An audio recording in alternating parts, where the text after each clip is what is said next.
The king for the last time greeted his comrades, bold helmet bearers and faithful friends. I would bear no sword nor weapons to battle with the evil worm, if I knew how else I can close with the fiend as I grappled with Grendel. From the worm I look for a welling of fire, a belching of venom, and therefore I bear shield and burning. Not 1 foot space will I flee from the monster, the ward of the mount. It shall fare with us both in the fight as the wall as fate shall allot the Lord of mankind. Though bold in spirit I make no boast, as I go to flight with the flying serpent, clad in your corslets and trappings of war, by the side of the barrow of you to see which us twain may best after battle survive his wounds. Not yours the adventure, nor the mission of any, save mine alone, to measure his strength with the monster's dragging, and play the part of a valiant earl. By deeds of daring I'll gain the gold, or death in battle shall break your lord. He who survived through many a struggle, many a combat and crashing of troops, saw where a stone arch stood by the wall and a gushing stream broke out from the barrow. Hot with fire was the flow of its surge, nor could any abide near the hoard unburned, nor endure its depths for the flame of the dragon. The stalwart hero had drawn his sword, his ancient heirloom of tempered edge. In the heart of each was fear of the other. Then lifted his arm, the lord of the Geats, and smote the worm of his ancient sword, but the brown edge failed as it fell on the bone, and cut less deep than the king had need in his sore distress.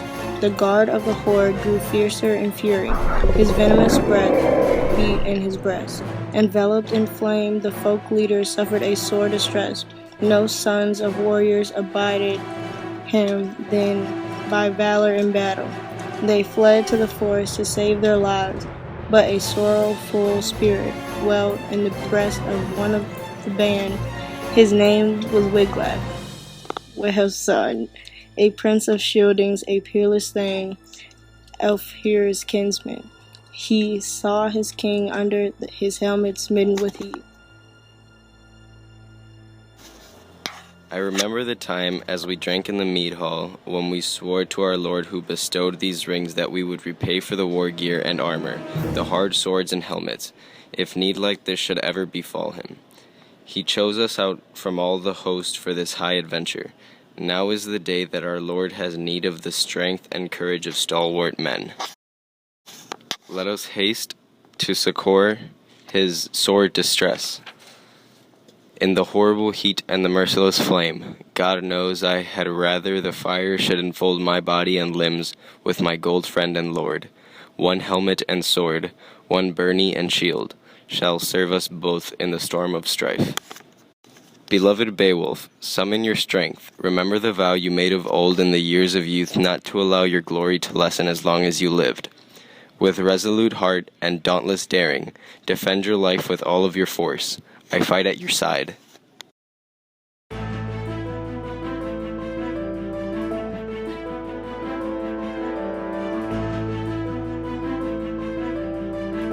Then the king once more was mindful of glory, swung his great sword blade with all his might, and drove it home on the dragon's head.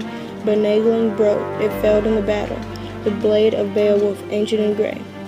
A third time then the terrible scather, the monstrous dragon, fierce and flaming, fastened its fang into Beowulf's throat.